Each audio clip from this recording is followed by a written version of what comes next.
Hello दोस्तों, अंजना के channel में आप सभी का हार्दिक स्वागत है। तो आइए दोस्तों, आज मैं आप सबको महाभारत के कर्ण के बारे में बताना चाहती हूँ। महाभारत के कर्ण के बारे में दोस्तों, कर्ण महाभारत का एक ऐसा पात्र था जिसके साथ अन्याय भी हुआ और वो सबसे बड़ा दानवीर भी था और शक्तिशाली भी था। तो जानते हैं, शुरू से अपनी ही माँ ने उनको त्यागा। राजकुमारी कुंती को दुर्वासा ऋषि ने वरदान स्वरूप एक वर दिया था दोस्तों, जिसके आवाहन से वो किसी भी देवता को बुलाकर संतान प्राप्ति कर सकती थी। एक दिन कुंती ने सोचा कि महर्षि दुर्वासा द्वारा दिया गया ये वर उपयोग में है भी कि नहीं, मैं इसको परखूं तो सही। इस वरदान को परखने के लिए अविवाहित कुंती ने सूर्यदेव को बुलाया। सूर्यदेव के तेज से कर्ण का कुंडलों सहित जन्म हुआ। पर अब ऐसी स्थिति में कुंती ने समाज के डर से कि वो अविवाहित हैं, उस बच्चे को नदी में एक पेटी में बहा दिया। अब दोस्तों, इससे ये साफ हो जाता है कि कर्ण के साथ न्याय तो शुरू बचपन से ही होना प्रारंभ हो गया था। कर्ण का पालन माता राधा और उसके पिता अधिरथ ने किया। उस समय जातिवाद के आधार पर किसे कैसी शिक्षा मिलेगी, ये सब देखा जाता था दोस्तों। इसलिए गुरु द्रोणाचार्य ने भी कर्ण को शिक्षा देने से इनकार कर दिया था कि वे सूत पुत्र हैं, कि वे केवल राजकुमारों को ही शिक्षा देते हैं। परिणाम स्वरूप क्षत्रिय होते हुए भी कर्ण को शिक्षा से वंचित रहना पड़ा और कर्ण को झूठ का सहारा लेकर ब्राह्मण का रूप धरकर और जनेऊ पहनकर परशुराम से झूठ के सहारे पर शिक्षा प्राप्त करनी पड़ी। कर्ण ने बहुत शीघ्र ही बाकी सभी शिष्यों से पहले परशुराम जी से शिक्षा ग्रहण कर दी। परशुराम जी भी कर्ण से बहुत खुश थे, लेकिन जब परशुराम जी को पता चला तो उन्होंने कर्ण को श्राप दे दिया।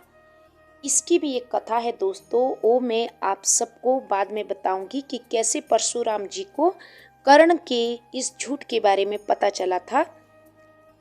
तो परशुराम जी ने उन्हें श्राप दिया था कि हे कर्ण, तूने झूठ का सहारा लेकर मेरे से शिक्षा प्राप्त की है, इसलिए जा, जब तुम्हें सबसे ज्यादा शिक्षा की जरूरत होगी तब ये तुम्हारे काम नहीं आएगी। अब प्रतिस्पर्धा में भी सबके सामने कर्ण को लज्जित होना पड़ा।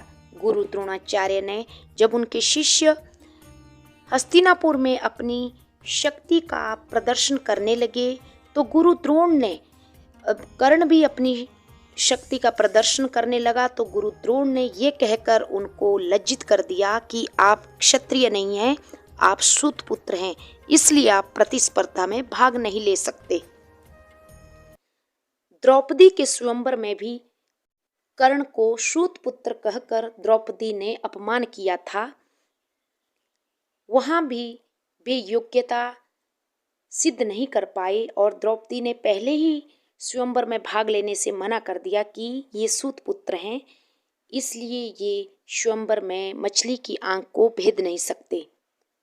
एक बार कर्ण युद्ध अभ्यास कर रहे थे दोस्तों, तो गलती से एक तीर एक ब्राह्मण की गाय को लगा। गाय मर गई। ब्राह्मण ने भी श्राप दिया कि हे दुष्ट, जिस प्रकार तूने मेरी असहाय गाय माता को मारा है, उस दिन तेरी भी ऐसी ही मृत्यु होगी और तू भी बिना अस्त्र शस्त्र के, जैसे मेरी गाय असहाय पड़ी है ऐसे ही असहाय होगा, तब तू मरेगा। और अंत में ऐसा ही हुआ दोस्तों, युद्ध भूमि में, और कर्ण मारा गया। धरती माता का भी कर्ण को श्राप लगा। एक लड़की का घी धरती माता पर गिरा और वो रोने लगी। कर्ण वहीं पास में खड़े थे।